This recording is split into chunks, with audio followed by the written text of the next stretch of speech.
This is the Truth Network.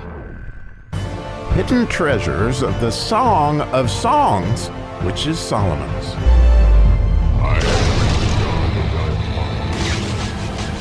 We're digging in Pitch Perfume today, which is the 14th verse in the Song of Solomon. And oh, wow, it brings us into some really interesting things. I am, as always, just blown away. But let's just read it in English and we'll take off. So it says, "My beloved is unto me a cluster of camphire in the vineyards of Engedi." And it isn't campfire, but it is camphire.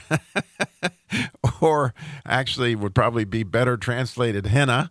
But nonetheless, the idea here is spectacular when you understand that the word that is translated here, campfire, which is often translated henna, are these flowers that certainly grow in clusters there in the vineyards of Engedi, but it is exactly the same word, and obviously Solomon knew this, as the covering that was over the ark of Noah. That was the pitch. That was what he called the pitch that he was to put over the ark, thus being the idea of, again, the ark cover, which is Jesus's blood. And so it's a spectacular thing. And it relates right back to, and no doubt that these three verses that we just did, if you ever go to a Passover Seder, they're going to spend a lot of time on Exodus 6 and the 3 and 4 cups of wine, with the fourth one being the one that Jesus is going to drink with us in the kingdom. But the three that they're highlighted always and are highlighted here, and I think he goes on to the fourth cup as wine as well. But first, I'm going to take you out of slavery. Then secondly, I'm going to take you out of the bondage that you are still experiencing because of that slavery. And thirdly, I am going to redeem you. And so, today we're at the redeeming part. In other words, when they covered the sides of their doors with blood, he was redeeming them. In other words, when we take Jesus's blood, then we are being redeemed, and by all means, we're being covered. And the really neat thing, if you think about it, is this is a Jesus perfume that's covering my stink. So, my beloved is unto me a cluster of camphire. In other words, his smell is so good that it overpowers my stink. It's just an amazing thing to think about, because he does redeem us, and he is surety for us in so many different ways. And so I hope as you look at the overarching thing, that what's going on here in this love story is Solomon is not only telling his own love story, or all of our love stories, of what Jesus always does. He always takes us out of slavery.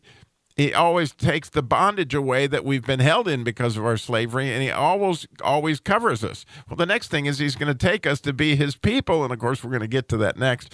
But it's a really neat thing that these certainly line up with that when you look at verses 12, 13, and 14, something for you to ponder as you think. But then the second part of the verse is in the vineyards of Engedi. And when you look at those words in Hebrew, the amount of desire that's involved, in other words, it's a bunch of alephs and hoofs. And those two letters both have to do with desire and crowning and all these things. And so this idea of the vineyards of Engedi is a very, very fruitful place. And a place of desire, a place of fruit. In other words, after he covers us, he then obviously wants to take us and unite us with us. And the other thing that I wanted to highlight here is here again in this very second word where it says, "My beloved." We're going to see this use of the word that we're going to talk about over 30 times in the Song of Solomon.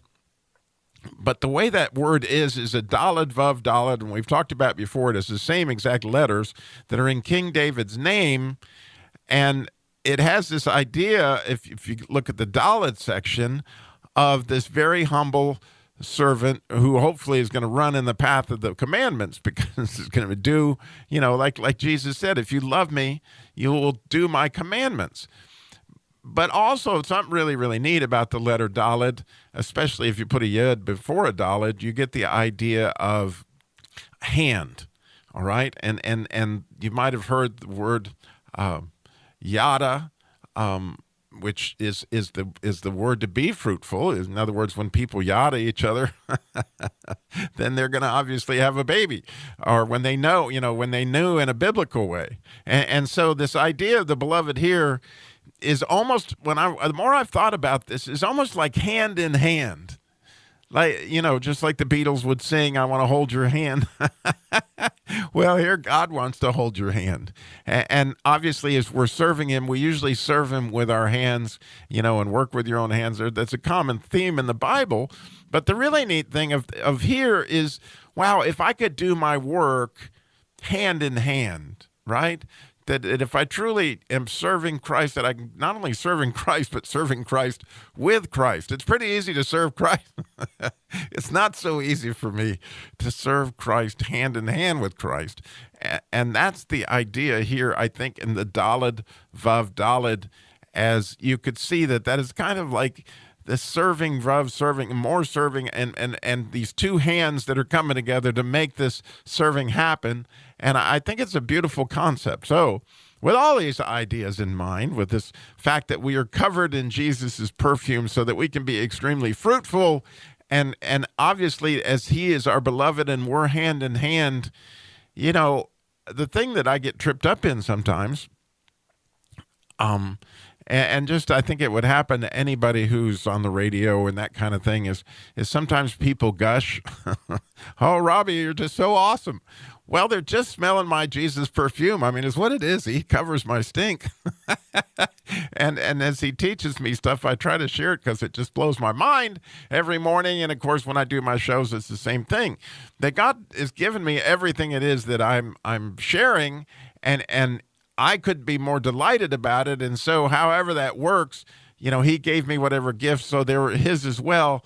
But the point is this ain't mine. It is Jesus's perfume. It's the Camphire. In other words, it says, my beloved is my perfume here.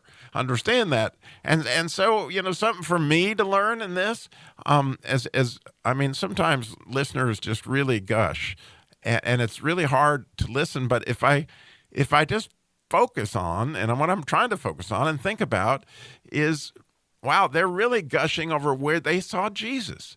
And if I could give him the glory for all that in that moment and say, wow, you obviously see Jesus in that, and that's just beautiful.